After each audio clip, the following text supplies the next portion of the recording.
Joining me now is history lecturer and author Stephen Chavura and Sky News contributor Evelyn Rae. Happy New Year to you both. Good to see you. Thank you so much for joining me on the show this evening. We've got to start with these racially charged fireworks. Evelyn, every year it's the same thing. What is the agenda here in your view? Look, I think it's just straight up pure virtue signalling, and we see it across the spectrum in so many different ways, and this is absolutely no different. It's empty, it's void. I think that probably majority of people participating in this are probably just doing it because it makes them feel good on the outside, but like you mentioned earlier with what you were saying on the show, I'm not sure there are many tangible, practical things that a lot of these people are doing in their real life to make a difference where it matters. But what this is doing is having the complete opposite effect, because they have overdone it so much that people are sick of it. You can't even open a can of Coke. You can't even go to a football match. You can't even let your kids go to school and have an assembly without having this stuff shoved down your throat. People just want to enjoy life. People want children to be children. And it's planting these ideas and forcing these ideas that are really having an effect on our culture in this country.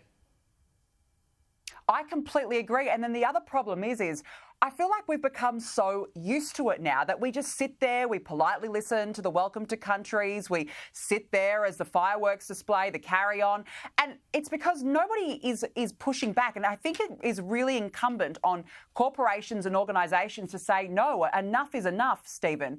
Why do you think we're constantly being pummeled with racially charged fireworks and the rest that comes with it? Well, a lot of it comes from the ABC and local governments, and they are just obsessed with this kind of thing. They're completely out of touch with what the average Australian thinks. And I think it's a great opportunity for Peter Dutton, who I think is actually going to win the next election, to show leadership on this particular issue, in the same way that John Howard in the 1990s showed leadership by doing his best to revitalise the Anzac tradition and emphasise what Australians have in common. And Howard used to say things like that he was uncomfortable with the term multiculturalism.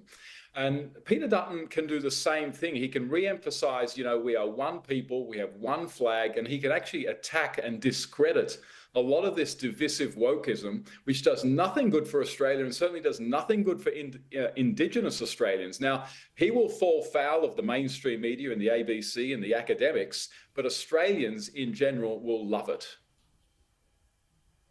Absolutely. And in the end, it's not like the ABC is representing Australians anymore, clearly based on last night's effort and then the previous years. Now, let's move on, because Woolworths will be apparently proudly celebrating Australia Day after its decision to ditch celebratory merchandise such as flags and thongs last year. So Woolies is apparently going to once again make room for paraphernalia, as well as heavily advertise the event to shoppers as they walk through the doors. Evelyn, has corporate Australia learned its lesson?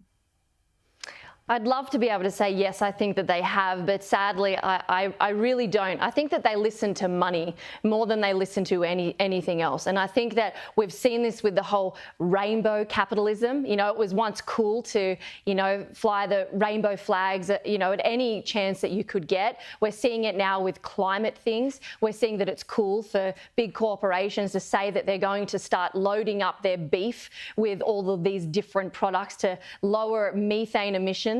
And so I think what they're going to do is latch onto whatever's cool, whatever's popular, whatever they think is going to get them lots of money. So at the moment, there's a really big push against this woke political agenda, particularly when it comes around the Australia Day debate. So I think they're listening to people right now, because if they don't, they're going to lose a lot of money that would normally line their pockets. I mean, Kmart did something similar at the beginning of the year, but they actually stood staunch in it and said, well, we don't make money off it anyway. I feel like that's a very different discussion, but there are so many obvious and blatant attempts to force this in people's throats, and I think that they've finally listened to the people, but who knows, in 6 or 12 months' time, whatever's popular, I feel like they're just going to jump ship. So people need to keep talking and keep speaking with their money and with their wallets, and hopefully eventually turn the tide.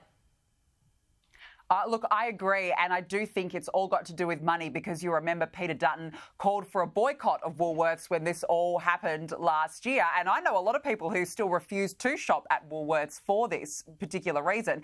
Stephen, you know, Woolworths says, OK, we're going to now proudly celebrate Australia Day, but it really is only because of the backlash they received. Is that right? I think that's absolutely correct, but at least they've listened. But I also think that Sky News should pat itself on the back a little bit, maybe even a lot, because I think that the backlash was largely created by Sky pointing this out. And I think in actual fact, this is an example of people power. So it does mean that actually people power can work. And of course, there was a financial incentive to this. But at the end of the day, Woolworths have backed off. I would actually like to see us talking more about Australia Month. That is the whole of January being Australia Month from the 1st of January, because we must remember today is Federation Day. It's the 1st of January. This is when our colonies officially became a single Commonwealth nation. So this is a fantastic day. And we want to carry Australia Month from January the 1st to its high point to the 26th of January when the first fleet arrived. Look, I think that's a fair point, and we should be very proud to celebrate that as well. And that's one of the points I made earlier. We can't feel bad about being proud Australians. So I think that's a good point. Now, have a look at this, because the Aged Care Minister, Annika Wells, her press conference today was interrupted when one of her staffers realised that the MP was not standing in front of the Australian, Aboriginal and Torres Strait Islander flags. Have a look at this. Sorry, when this falls out, I'll just put the flags in front if that's okay. Oh, sure. Oops. It's even literally a photo of what it's supposed to do. Oh, look at that. Well, lucky it's just us. How's that, mate? You can't see the Torres Strait Islander, just bring it into the left a bit and bring the Australian one a tiny bit closer to you. Thank you. Perfect. Well, Yep. okay. All right, all ready? Yes, we've got to get it right. We've got to get those centimetres right. All three flags have to be there standing proud. Evelyn, look, all the fuss here. I don't know about you, but I only support one of those flags, and that's the Australian.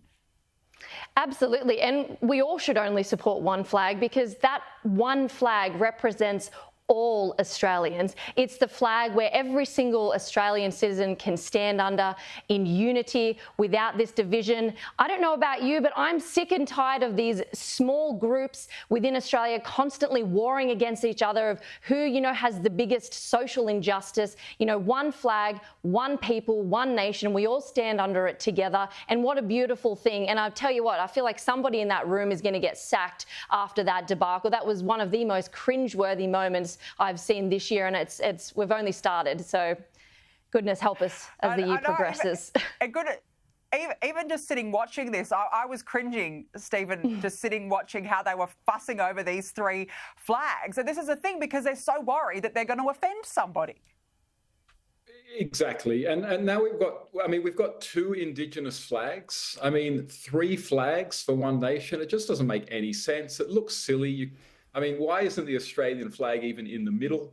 It should be the centre flag. I mean, one flag is enough. Now, I used to sort of say, oh, we can have all three flags. But over the years, I've really changed my mind. And I think a message needs to be sent to a lot of these activists and these professional dividers of Australia that we're not going to stand for it anymore. Australians love their flag. We only need one flag. There should only be one flag in these meetings. Again, another good move by Peter Dutton, because that's exactly what he's going to do. He's going to just have the Australian flag. And again, Aussies are going to love that.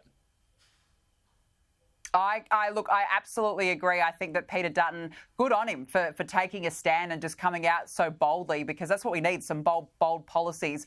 We've run out of time. Evelyn Rae, Stephen Shavura, good to have you both on. Happy New Year. Thank you very much for joining me on the show this evening.